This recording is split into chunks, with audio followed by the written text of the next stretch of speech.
living my best life. I told y'all, I'm living my best life. I made a couple L's with my best friends. Turned all my L's into lessons.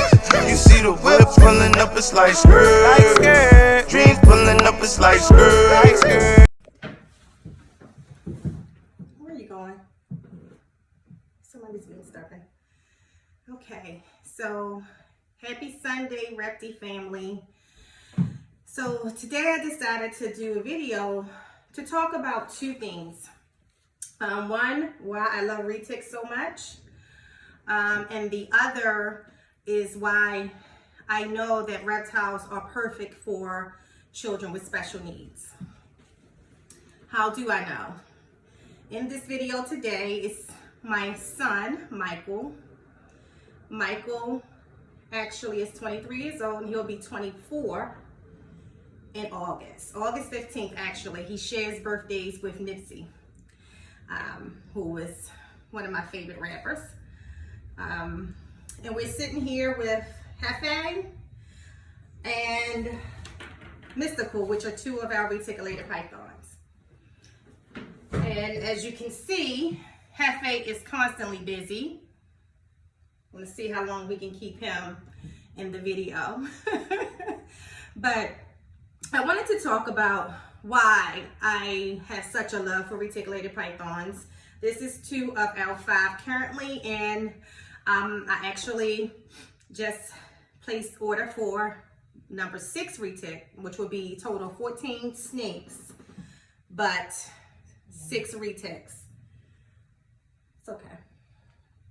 Just keep them that way. I'm trying to.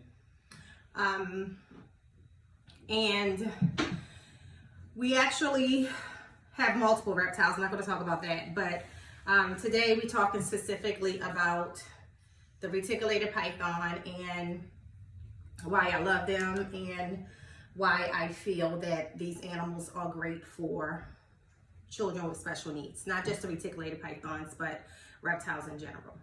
So my children, both Michael and Jada is my oldest, was raised around snakes. What I learned with Michael was even at times where he was younger and he wasn't verbal a lot, he enjoyed animals in general, including our dogs and of course all the reptiles. Those of you who know have heard me mention that my husband doesn't do reptiles, so Michael is actually my backup for the large snakes, the reticulated pythons. So he is who helps handle them. Like this week I was on bed rest, and Michael is always my support when it comes to my reptiles. Actually, he's the only support that I have left in the house because Jada's been left home. But Michael was born federally coded 01. He was born in 97, so that's when you would federally coded 01, which was at that particular time mentally retarded. However, that has been changed to mentally delayed, cognitively, and intellectually delayed. Michael is very intelligent in a lot of ways. There are things that he can't do, of course, with his disabilities, but there's a lot of things he can do, and I'll give you some examples. Michael, tell them things that you're good at. Feeding dogs. What else? Snakes. What is the thing that impresses me the most about you? Not just with animals. What is something that you really like and I always say that's amazing? Animals. Animals, yes, but the car engines. Oh. So Michael can hear an engine and know exactly what type of car it is before seeing it, which is amazing to me. Michael is also really good with technology. So there was a time when he was younger, I dropped my cell phone in water and he said, "Mommy, give it here." And I thought for sure the phone was gone. And I think it was like a week later, Michael brought me back with my phone working. So, you know, even though, you know, he has his challenges, he's awesome in a lot of ways. And one of the major ways is supporting his mom with her reptiles. Michael has no fear of any of my reptiles. Well, I would say the one, T'Challa. I don't say he feared her, but he doesn't really deal with my golden child a lot. She does have a special particular vibe for me, but I think it's more of him. It's just that she's black and he, you know, he just, I don't know, Michael, what is it with the child? Why don't you handle her as much as you do the others? Why? Come in the camera. She's scary. Why is she scary? All black. But she's just like all the other reticulated pythons that he handles. So that's the one that he doesn't handle. But all the other snakes, all the boas, the ball pythons and everything, where are you going, he handles. So I might have to get up a couple times because the reticulated pythons, one of the things I love them is they're very active and he's on the move. And there's other enclosures over there. I don't want him to knock anything over. But I truly love the fact that they're highly intelligent. So you can socialize reticulated pythons in a way that you can't any of the ball pythons or the boas that I have, or the corn snake. The reticulated pythons are very intentional in their actions, and repetition really do teach them how to interact with you. So I tell people I'm glad that I got into them, because for a long time I thought they were this big, mean, monstrous snake. And had I gotten into them maybe 15 years ago, they could have been very much that. But now they're like many years of generations out of captivity. And so my experience is totally different. All 5 of my reticulated pythons are great in disposition. In fact, I'm more comfortable with handling them than I am my boas. And that's because so the reticulated python will never just strike, right? You have to read their body language. You know, they're very intentional as I said, they give you signs. So for example, if you're going into the enclosure and the reticulated python inches towards you, I know that animal is not in thinking mode. It's actually standing off with me and it's still in defensive mode. Now, there is slightly a difference. I can go into childless enclosure and she will inch towards me, then she will turn around and then come back and move towards me in a totally different way. And I'm comfortable because at that particular point, her tongue is flickering and I know that she's coming to me because she acknowledges it is me. Opposed to most of the time when you're going into a reticulated python enclosure or any snake enclosure for the most part, there are a lot of times they're in sleep mode. And that's how accidents happen. You know, no different if, you know, someone just walked into your bedroom and it could be your uncle, but you had no intent on knowing your uncle was coming into your bedroom and, you know, you might have to shoot your uncle. So I kind of make sure that I understand all of my reptiles, but with the reticulated pythons, for me, they're easier to understand than any of the reptiles I own. They're very, very methodical, very matter of fact in their movements.